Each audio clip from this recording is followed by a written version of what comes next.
वो कहते हैं ना कि आवश्यकता ही आविष्कार की जननी है। बिल्कुल सही कहते हैं और आज मुझे इसका मतलब भी समझ में आ गया। तो चलो आज मैं आपको वही चीज़ बताती हूँ, लेकिन उससे पहले अगर आप चैनल पर नए आए हैं तो चैनल को सब्सक्राइब कर लीजिए, बेल आइकन को प्रेस कर लीजिए। तो चलिए अपना आज का वीडियो शुरू करते हैं। तो बात ऐसी है कि पहले जब मैं वीडियोस बनाती थी तो मैं जुगाड़ से ही बनाती थी। वैसे भी आज भी मैंने कोई जुगाड़ ही किया है, लेकिन पहले मेरा जुगाड़ कुछ अजीब सा ही था। टेबल के लिए मैं एक टाइल का इस्तेमाल करती थी और अपने वीडियो को शूट करने के लिए मैं जो झारी होती है हमारी, उस झारी का मैं इस्तेमाल करती थी। उसके ऊपर अपना फ़ोन रखती थी और उससे वीडियो शूट करती थी। लेकिन फिर मैंने रिंग लाइट लिया और रिंग लाइट लेने के बाद फिर मैं अपना वीडियो उसके थ्रू शूट करने लगी। लेकिन अभी भी मेरे पास एक टेबल की कमी थी, जो प्रॉपर एक सेटअप होता है ना, उस चीज़ की कमी थी। तो वो मुझे समझ नहीं आ रहा था कि मैं कैसे उसे बनाऊँ। तो सोचा आज इसी को ही DIY करते हैं। तो मेरी नज़र पड़ी इस पुरानी मशीन के ऊपर और ये काफ़ी ज़्यादा पुरानी मशीन है और इस्तेमाल तो हो नहीं रही, क्योंकि इसके ऊपर का जो मत्था होता है वो ख़राब हो गया है। तो सिर्फ़ ये नीचे का जो पायदान होता है वही पड़ा हुआ था। तो आज मैंने इसी का DIY किया है। तो सबसे पहले जो इसका व्हील था मैंने वो भी निकाल दिया और जो पैडल इस पे लगा हुआ होता है वो भी निकाल दिया। इसके बाद मैंने इसे यहाँ पर मेज़र किया है कि ये कितनी लंबाई और चौड़ाई इसकी होगी। हालाँकि ये काफ़ी पुरानी मशीन हो गई है, तो जंग भी लगा हुआ था इसके ऊपर और जो इसका पैडल है और जो व्हील है दोनों वो बहुत मुश्किल से निकले थे। लेकिन फिर भी मैंने मशक्क़त करके इन्हें निकाल ही लिया। अब इसके बाद मैंने लिया है कार्डबोर्ड। तो यहाँ पर हमें, अगर आपके पास प्लाई वगैरह है तो आप उस प्लाई का यूज़ करके इसे बना सकते हैं, अगर आप इसे रिक्रिएट करते हैं तो। और अगर आपके पास प्लाई नहीं है तो जैसा मैं यहाँ पे कर रही हूँ, आप भी बिल्कुल सेम टू सेम वैसा ही कर सकते हैं। तो क्योंकि मेरे पास यहाँ पर प्लाई नहीं थी तो मैंने यहाँ पे कार्डबोर्ड का यूज़ किया है और मेरे पास कार्डबोर्ड जो है वो भर भर कर रखा हुआ है। पुराने फ्रिज का, पुराने कूलर का, पुरानी वॉशिंग मशीन का, जितना भी मेरे घर में सामान आता है उन सभी का जो कार्डबोर्ड है मैं वो संभाल के रख लेती हूँ। क्योंकि मैं वीडियोस बनाती हूँ तो मुझे लगता है कि कहीं ना कहीं मेरा वो कार्डबोर्ड जो है वो काम आ ही जाएगा। तो सबसे पहले जो मशीन की दोनों तरफ की साइड्स हैं वो पूरी ओपन है, तो उनके लिए हम पैनल तैयार करेंगे।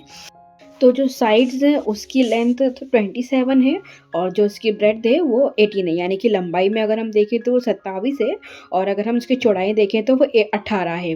तो इसी के अकॉर्डिंग मैंने कार्डबोर्ड पर 27/18 का जो कार्डबोर्ड है, एक दो कार्डबोर्ड मैंने यहाँ पे कट कर लिए हैं।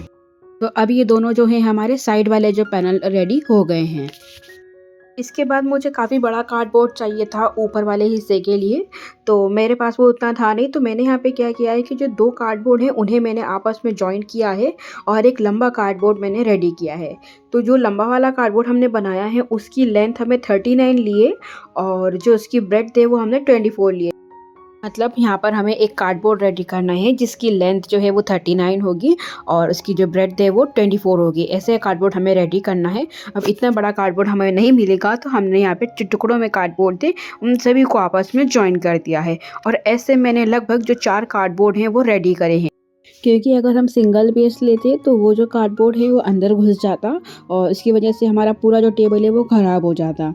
तो इसीलिए मैंने यहाँ पे 4 पीसेस रेडी करे हैं और चारों को अच्छा सा आपस में जॉइन करना है हमें, ताकि वो थिक बेस बन जाएगा। तो ये वही काम करेगा सेम जैसा कि हम प्लाईवुड पे काम करते हैं। और 2 पीसेस को आपस में जोड़ने के लिए मैंने फेविकोल का यूज़ किया है। तो दोनों पीसेस में अच्छा भर भर कर हमें फेविकोल डालना है ताकि ये बाद में कभी निकले ना। तो हमारा इस तरीके से जो एक बेस है वो रेडी हो जाएगा। अब 2 बेस को आपस में जॉइन करने के लिए मैंने यहाँ पे छोटे-छोटे से टुकड़े लिए हैं कार्डबोर्ड के।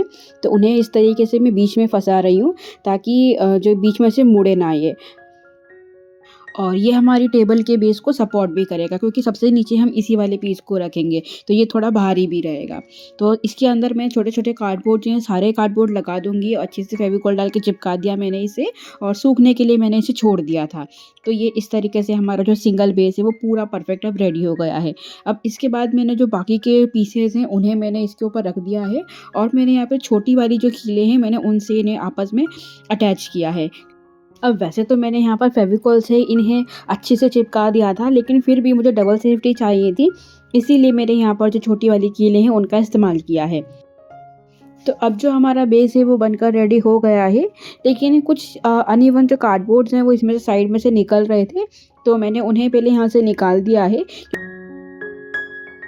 तो अब हमारी सारी चीज़ें रेडी हो गई हैं, अब हम इन्हें असेंबल करेंगे। तो सबसे पहले मैंने जो साइड वाले पैनल बनाए थे वो मैंने यहाँ पे लगा दिए हैं और इन्हें लगाने के लिए इनमें कुछ स्क्रूज़ थे, तो मैंने उन्हीं स्क्रू को कार्डबोर्ड के साथ में टाइट कर दिया है। और इसके बाद जो ऊपर वाला बेस है मैंने वहाँ पर भी से अपना जो बड़ा वाला कार्डबोर्ड हमने बनाया था वो मैंने यहाँ पर लगा दिया है, लेकिन बीच में गैप होने की वजह से वो अंदर अभी भी जा रहा था, तो मैंने बीच में एक और कार्डबोर्ड का जो बॉक्स है वो इसके अंदर लगा दिया था। देन इसके बाद मैंने इस पर लगाया है वॉलपेपर। तो वॉलपेपर लगाने के बाद ये कुछ इस तरीके से जो हमारी टेबल है वो रेडी हो गई है। इसके बाद मेरे पास में कुछ और भी टेबल्स रखे हुए थे जो ख़राब हो गए थे, जिन पर कि मैं पहले DIY बनाया करती थी, तो मैंने उन्हें भी पहले क्लीन कर लिया है अच्छे से और इसके बाद मैंने वहाँ पर भी वॉलपेपर लगाए हैं। तो इन टेबल्स के लिए मैंने ब्राउन कलर का वॉलपेपर सिलेक्ट किया था और जो हमारा स्टूडियो वाला टेबल है उसके लिए मैंने वाइट कलर का जो वॉलपेपर है वो सिलेक्ट किया था।